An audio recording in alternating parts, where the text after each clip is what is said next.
তো এই দীনকৃষ্ণ ঠাকুর বলছে যে বেদব্যাসজি মহারাজ যত সব পুরাণের রচনা করেছেন, 18টি পুরাণের রচনা করেছেন, কি বলবো, তিনি বেদব্যাসজি মহারাজকে গাঁজাখড়ি বলেছেন, যে তিনি গাঁজা খেয়ে সব রচনা করেছেন। যেসব কথা বলা, উচ্চারণ করা উচিত না, কিন্তু তিনি তার আগে ভেবে দেখলেন না যে আসলে কি, আসলে কোথায় কি রয়েছে। তিনি বেদকে মানেন। কাকে মানেন? বেদকে মানেন। বলে আমি বেদ ছাড়া কাউকে মানি না। বেদব্যাসজি মহারাজকে তিনি আঙ্গুল দিচ্ছেন যে বেদব্যাসজি মহারাজ যতগুলো গ্রন্থ রচনা করেছে তাতে এক একজনকে মুখ্য বলেছে। সে যদি দিব্য ভাগবত পুরাণ রচনা করলেন তখন নারায়ণকে শ্রেষ্ঠ বললেন, শিব পুরাণ রচনা করেছেন তখন দেবাদেব মহাদেবকে শ্রেষ্ঠ বলেছে, দেবী ভাগবতে রচনা করলেন তখন দেবীকেই সর্বস্ব বলা হলো, লিঙ্গ পুরাণের মধ্যে শিবই সব কিছু। তো আসলে সব থেকে শ্রেষ্ঠ কে? সব থেকে শ্রেষ্ঠ কে? তো ওই দীনকৃষ্ণ ঠাকুরের প্রশ্নের উত্তর আজকে দেওয়ার জন্য আমি এটা যেন রেকর্ডিং হচ্ছে, লাইভ চলছে, সে যেন শুনেও নেয়। কারণ আজ অনেক দিন ধরে সে এই প্রশ্নটা করে চলেছে সোশ্যাল মিডিয়ার মধ্যে এবং চ্যালেঞ্জ দিচ্ছে। কারণ সে নিজে বলে যে আমি নাকি সংস্কৃতের প্রফেসর, সংস্কৃতে বিএড করেছি। তাকে চ্যালেঞ্জ করছি সে যেন তাড়াতাড়ির মধ্যে বৃন্দাবন গৌরীগোপাল আশ্রমে এসে দেখা করে। আর এই চ্যালেঞ্জের যে কথা বলছে তার জন্য শাস্ত্রার্থ হবে। তিনি যে পশ্চিমবাংলার বুকের মধ্যে আছেন বলেই বেঁচে আছেন। আজ যদি তিনি উত্তরপ্রদেশে রইতো তো আজ জেলের ভেতরে রইতো। যেই প্রকার আজ অনেকে আছে যারা ভগবানের নামে অপপ্রচার করেছে। একবার উত্তরপ্রদেশের মাটিতে গিয়ে ভগবানের অপপ্রচার করে দেখো, তারপর দেখবে কি হবে। তো এ বলছে কোনো প্রমাণ আছে কি যে শ্রীমন নারায়ণই হলো শ্রেষ্ঠ, নারায়ণই হলো ভগবান? বলে হ্যাঁ আছে, শুনে নাও কান দিয়ে। স্বয়ং বেদব্যাসজি মহারাজ নিজে বলছেন, আলোট্য সর্বশাস্ত্রাণি বিচার্যে চ পুনঃ পুনঃ ইদমেকং সুনিষ্পন্নম ধ্যেয় নারায়ণ সদা। স্বয়ং বেদব্যাসজি মহারাজ বলছেন, আলোট্য সর্বশাস্ত্রাণি বিচার্যে চ পুনঃ পুনঃ। আমি সম্পূর্ণ ধর্মশাস্ত্রকে আলোড়ন বিলোড়ন করে দেখলাম, মানে পড়ে দেখলাম। আলোট্য সর্বশাস্ত্রাণি বিচার্যে চ পুনঃ পুনঃ। আমি বারবার বিচার করলাম, আর বিচার করে আমি সন্তুষ্ট কিভাবে হলাম? ইদমেকম সুনিষ্পন্নম ধ্যেয় নারায়ণম সদা। একমাত্র সেই নারায়ণ ছাড়া আর আরাধ্য কেউ না। ধ্যেয় নারায়ণ সদা। আমি সমস্ত ধর্মশাস্ত্রকে পড়লাম আর সেখানে একমাত্র নারায়ণই সর্বশ্রেষ্ঠ। আরেকটা তিনি কি বলেছেন? বলে কৃষ্ণ অসুর। কৃষ্ণকে অসুর বলেছে। সে দুটো ফ্যাক্টের উপরে বলেছে, একটা ঋগ্বেদের ফ্যাক্টে বলেছে, আর একটা বলেছে ওই যে মহারাজ শুক্রাচার্য রয়েছে না, শুক্রাচার্যের দুটি কন্যা, সেই দুটি কন্যার থেকেই যদুবংশ পুরুবংশ 5টা পুত্র হয়, সেই হিসাব করে বলেছে। সেটা আমরা পাঠের মধ্যে শুনতে পাবো যে শুক্রাচার্যকে তিনি অসুর বলছেন। সবসময় খেয়াল রাখবে, শুক্রাচার্য কোনো অসুর না। শুক্রাচার্য হলেন একজন ব্রাহ্মণ। তিনি অসুরদের গুরু ছিলেন, তা বলে অসুর ছিলেন না। তো তিনি ভগবানকে বলছে যে ভগবান হলো একজন অসুর। তো ভগবান যদি অসুর হয়ে থাকে, যখন তুমি বলছো যে আমি পুরাণকে মানি না, বেদব্যাসের লেখা গ্রন্থকে মানি না, তবে তুমি বলো বেদকে মানি। যেহেতু তুমি স্টেজের মধ্যে চটি বইকে কিনে এনে ঋগ্বেদের প্রমাণ দেখাও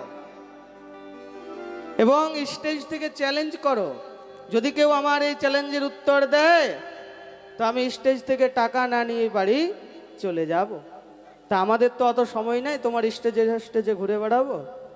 তো মহারাজ তুমি যদি বেদকে মানো, একবার ঋগ্বেদকে খুলবে, আর ঋগ্বেদের মধ্যে লেখা রয়েছে সহস্রশীর্ষঃ পুরুষস্য সহস্রাক্ষ সহস্রপাদ সভূমিম সর্বতো ঋত্বা অত্যতিষ্ঠ দশাঙ্গুলম। বলে ভগবানকে আমরা এই শ্লোকটা হয়তো প্রথম দিনে শুনেছি। সহস্রশীর্ষা পুরুষঃ সহস্রাক্ষ সহস্রপাদ সভূমিম সর্বতো বৃত্বা অত্যতিষ্ঠ দশাঙ্গুলম। বলে ভগবানকে, বলে যার সহস্র মুখ, আর যার সহস্র মুখ শুধু না, সহস্র চোখ, সহস্রাক্ষ সহস্রপাদ সভূমিম অত্যতিষ্ঠ দশাঙ্গুলম। সেই ভগবানের সহস্র মুখ, সহস্র চোখ, সহস্র পা, সহস্র বাহু, আর সেই পরব্রহ্ম ভগবান এখনো পর্যন্ত কিন্তু নাম করছেন না বেদের মধ্যে যে ভগবান কে, এখনো নাম করেননি। তারপরে কি বলছেন? চন্দ্রমা মনসো যাদক্ষোহ সূর্য অজায়ত শ্রোত্রাদ্বায়স্য প্রাণস্য মুখাদিদগ্নেরজায়ত। সেই ভগবান চন্দ্রমা মনসো যা, তার মন থেকে চন্দ্রের উৎপত্তি হলো। দক্ষোহ সূর্য অজায়ত, তার চোখ থেকে সূর্যের উৎপত্তি হলো। শ্রোত্রাদ্বায়স্য প্রাণস্য মুখাদিদগ্নেরজায়ত, তার মুখ থেকে অগ্নির সৃষ্টি হলো। যার মুখের থেকে ব্রাহ্মণের সৃষ্টি হলো, যার বাহুর থেকে ক্ষত্রিয়ের সৃষ্টি হলো, যার জাঙ্ঘা থেকে বৈশ্যদের সৃষ্টি হলো, আর ভগবানের চরণ থেকে শূদ্রের সৃষ্টি হলো। কিন্তু এখনো বলছে না যে ভগবান কে, এখনো কিন্তু বেদে প্রমাণ দিচ্ছে না যে ভগবান কে। আস্তে আস্তে মহারাজ যখনই আস্তে আস্তে প্রবেশ করবে বেদের একদম মূল ভাগের মধ্যে, নারায়ণ যেখানে মহারাজ স্বয়ং রয়েছেন, সেই বেদের নারায়ণ সূক্তের মধ্যে দিব্য শ্লোক রয়েছেন, সৃষ্যতে লক্ষ্মীম পত্ন।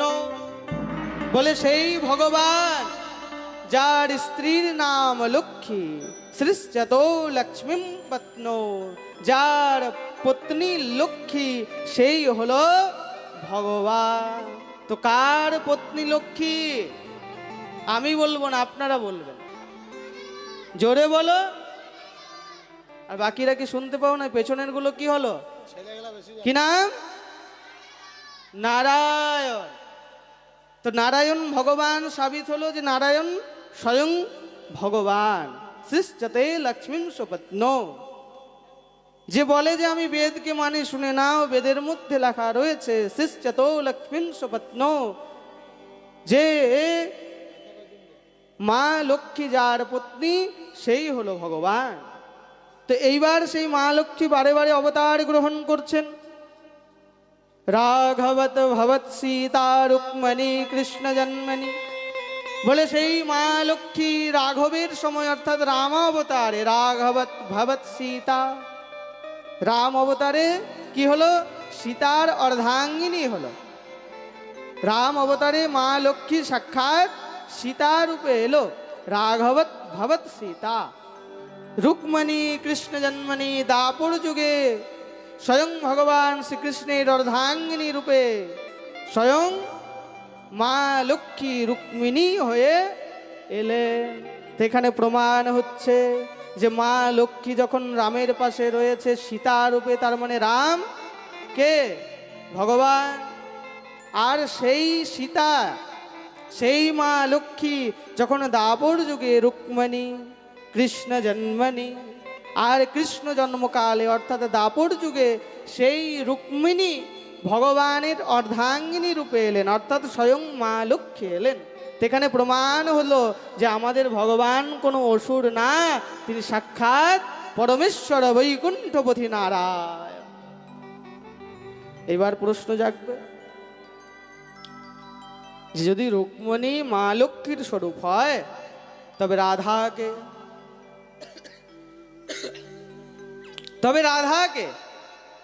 রাধা কি তবে মা লক্ষ্মী নন? বলে না। তবে রাধাকে? বলে যখন সমুদ্র মন্থন হয়েছিল, সেই সমুদ্র মন্থনের অমৃত বিতরণ করার জন্য ভগবান দেবাসুর সংগ্রামকে রক্ষা করার জন্য যখন অসুরগণ অমৃতের ভাণ্ড নিয়ে পালিয়ে গেলেন, তখন ভগবান মোহিনী অবতার ধারণ করেছিলেন। আর সেই মোহিনী অবতারের রূপকে দর্শন করে সমস্ত দেবতা অসুরদের মনের মধ্যে একটাই বস্তু জেগেছিল, যে একে যদি আমরা স্ত্রী রূপে পাই। কিন্তু সেখানে স্বয়ং সূর্যদেব ছিল, তার মনের মধ্যে ইচ্ছা জাগলো, যদি আমার এত সুন্দর কন্যা হতো তা আমার কত ভালো হতো। ভগবান তৎক্ষণাৎ বললেন তথাস্তু, যাও। তো সেই সূর্যদেবী দাপর যুগে বৃষভানু হয়ে এলেন, আর স্বয়ং ভগবান সূর্যদেবের মনোবাসনা পূর্ণ করার জন্য ওই মোহিনী অবতার রূপকেই বৃষভানুর কন্যা রূপে পাঠালেন, আর নাম হলো রাধা। ভোলে ভক্তবৎসল ভগবান কি জয় হো। আর জানেন, আজ দীনকৃষ্ণ ঠাকুরের মতন দুরাচারী অধর্মী বিধর্মী লোকেরা কেন আমাদের ধর্মকে নিয়ে ছেলে খেলা করছে, কেন স্থির বলছে জানেন? কারণ আমরা আমাদের ধর্মকে জানি না, আমরা আমাদের ধর্মের সম্বন্ধে বুঝি না। তার পূর্বেই আমাদেরকে বলে দেওয়া হয়েছে, আমাদের মাথার মধ্যে ঢুকিয়ে দেওয়া হয়েছে যে যদি গীতা পড়িস তো তোর এই পাপ সেই পাপ, যদি ভাগবত পড়বি তো ভুল হলে পরে তোকে নরকে যেতে হবে। মনে রাখবে, একমাত্র বেদ ছাড়া সব কিছুই পড়ার অধিকার মানুষের আছে।